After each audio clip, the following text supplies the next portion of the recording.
The name of God. What do we call God? The source and the sustainer of all that is both seen and unseen, both manifested and unmanifested? What name do we use to make sure God hears us and is pleased with the name we use when calling on God to hear us in the time of our need or the time of our worship? Some names spirit humans have given to the omnipresent intelligence are God, Allah, Elohim, Adonai, Jehovah, Yahweh, El Shaddai, Mother, Father, Father, Mother, God, Holy One, I am that I am, Emmanuel, Jesus, King, Lord, Bhagwan, Yeshvara, Parameshvara, Adi Purusha, Wahi Guru, Ek Ankar, Satnam, Nirankar, Shangdi, Shin of Shin, Great Spirit, Omnipresent One, Universal Spirit, Om, Mazda, Ra, Odin, Zeus, Abba, Bahel, Hadad, Creator. Some humans from what we call India would usually use the name Brahma, Vishnu, or Shiva, or the supreme cosmic spirit called Brahman. Ancient Egyptians would have used the name Ra, or even Osiris if they wanted a good seat in the afterlife. There are countless other names spirit humans have used since spirit humans started thinking about a god. Islam alone has 100 names of God. Ancient spirit people, and even some modern spirit people, believe that if you know the name of God, or the name of a spirit, this gives you some power and control over God or the spirit. Spirit humans would call on God, Ra, Satan, Beelzebub, or any of the thousands of gods and spirits to give them an edge over other spirit humans. We know that it is easy to ignore someone if they do not use our name, but it is almost impossible to ignore them if they call our name. It is like our brain jumps to attention and says to us, "Hey, someone's referring to me." We become more alert to what follows the sound of our name. The same with God. It is like the God or the spirit can ignore you, but if you call his or her name, he or she will be tempted to turn around and give you some attention. The more pleasing the name you use, and the more respectful the way you use it, could make the difference between the God or the spirit smiling at you or killing you right on the spot. This is why the name of God was so important, and also why misusing the name of God could be dangerous. A curse using the name of God meant that you were calling on God to fulfill the curse. Do not say the name of God properly, and the curse could backfire and hit you instead. Some believe that when Moses asked the God of the Jews, Christians, and the Muslims for his name, that God purposefully did not tell him. Instead, God told Moses that he was I am that I am. In other words, Moses was not going to get the name of that God in order to have any influence or control of him. No way. The ancient Egyptians believed in one God. They gave the different aspects of God different labels and symbols, but all these labels and symbols were just references to different aspects of the omnipresent God. What misled the ancient Egyptians is that they started believing that the different aspects and symbols of God had powers and intelligence of their own, separate from an omnipresent God. These labels and symbols came to be considered the names of these powers and intelligences. Then they started worshiping these aspects and symbols of God as gods in their own right. This was pure idolatry, the worship of a symbol. And the names, they were just symbols. Idolatry is worship of an image or a symbol of something we cannot see or touch. The symbol or image is not and never can be that which it only refers to, points to, or suggests. Some religions have outlawed images, but even they have what they call sacred objects or sacred imageless paintings, which remind them of the omnipresent one, or remind them of different aspects of the omnipresent one. You might even be killed if you disrespected one of their images or symbols, or even their imageless paintings. Regardless of what you call God, when you call on God to help you, the meaning in your heart is what counts.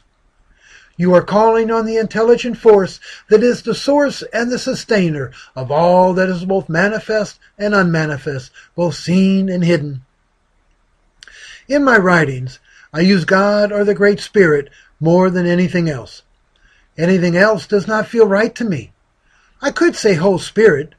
I could say essence of all. Actually, I like essence of all. Let us go a little deeper into God and the self-awareness of God that we are speaking to when we use the word God to get God's attention, and see if we can come up with another name that, at least in English, seems more appropriate. We have first and foremost the omnipresence of God. If God is omnipresent, then there is neither place nor space where God is absent. All that we see are manifestations of God within God, including what we think we are. Then we have the part of omnipresence, our God, that we speak to in our prayers or call out to when we are in trouble. This is the part of God I call the self-awareness of omnipresence. Your hair is part of what you call yourself. Each strand of hair is composed of cells that are part of your body, but are not part of your self-awareness. If you cut your hair, you would not feel anything, no pain, other than the pulling of the strands of your hair by the hands and the scissor blades being used to cut your hair. Your hair has absolutely no self-awareness that it is being cut, even though it is part of what you call your body or yourself. A rock traveling through space is part of the body of God, but it is not part of the self-awareness of God. If a rock is traveling through the air towards our head, the rock is not aware of where it is going or of where it has come from. It is not even aware that it is not aware. God will be aware of the rock through our eyes, through the eyes of the one who threw it, or through the eyes of anyone who happens to see the rock traveling through the air. But God will not be aware of being the rock traveling towards our head. Since God is omnipresent, God sees through all who have eyes to see, hears through all who have ears to hear, and feels through all who have the ability to feel. God's self-awareness is the totality of self-awareness through all who have self-awareness. God sees what all who have eyes to see are seeing at the same time. A dragonfly has over 30,000 facets in its compound eye. It sees over 30,000 different aspects of what is in front of it at the same time. These aspects are slightly overlapping each other. When the 30,000 images are sent to the part of the dragonfly's brain that is responsible for interpreting what the fly is seeing, all 30,000 images are seen as one image. Like the dragonfly with its 30,000 compound eye facets, God has millions and trillions of eyes, millions of trillions of eyes, which are always part of the totality of the self-awareness of omnipresence at each and every moment of eternity. God sees all that is seen by all that have eyes to see, and God has seen it all as one image at the same moment.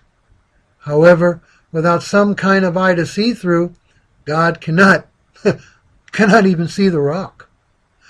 The problem with calling God by the name God, Allah, Jehoshaphat, or any of the names we call God is the tendency to feel we are speaking to some reality, some awareness outside of ourselves. Like there is God and there is us. We hope God is hearing us and is listening to us and decides to do something to help us. It feels like there is us and there is God. God close to us, closer than we can imagine, but still only close to us and not us. We are praying to God. If God is omnipresent, there is one self-awareness, us, the universal self-awareness, the one self behind all selves. Each of us has self-awareness, and the totality of self-awareness of all who have self-awareness is the self-awareness of God. Therefore, I feel like we should give God's self-awareness the name of Universal Self. However, just use the initials of the name Universal Self. The initials are U and S. However, do not pronounce the letters like we do when we say the word us. Pronounce the U as in universal, then add the S like it sounds when we say the letter S by itself. Then US together will sound like use. Use, like when we ask, what use is that object? The profundity of use is in the simplicity. It is simply us. Therefore, we can call God use. The self-awareness of God is the big us of the little us. It is impossible to use the word us without including ourself in the statement. Whenever we refer to us, we are part of the us, and we cannot take ourself out of the us when we use the word us. Since God is omnipresent, we can never take either God or ourselves out of any consideration of who God is and who we are. We are us. We are wholly a part of the universal self, and we are part of the universal self-awareness of God. When you speak of omnipresence, or the all that is both manifested and unmanifested, both visible and not visible, at least not visible to us, call it omnipresence. When you speak to or refer to the universal self-awareness of God, call it use for universal spirit or universal self. Both ways to refer to God will always include you in the reference. You and God are together on this one.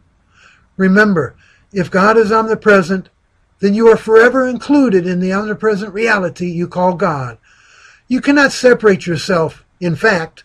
Therefore, do not separate yourself in words. There is a universal intelligence and a universal self-awareness that we are part of, live in, move in, and is the essence of our very being. We are brain cells of the infinite body of this infinite, omnipresent intelligence. We are part of the self-awareness of this omnipresent intelligence. We are the us of the universal self. What name should we use to make sure God hears us and is pleased with the name we use when calling on God to hear us in the time of our need or the time of our worship?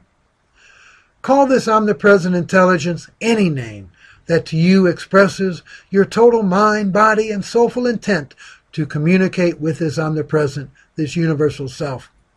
Call the universal self-awareness whatever you want, but be careful that you do not limit it with whatever name you use.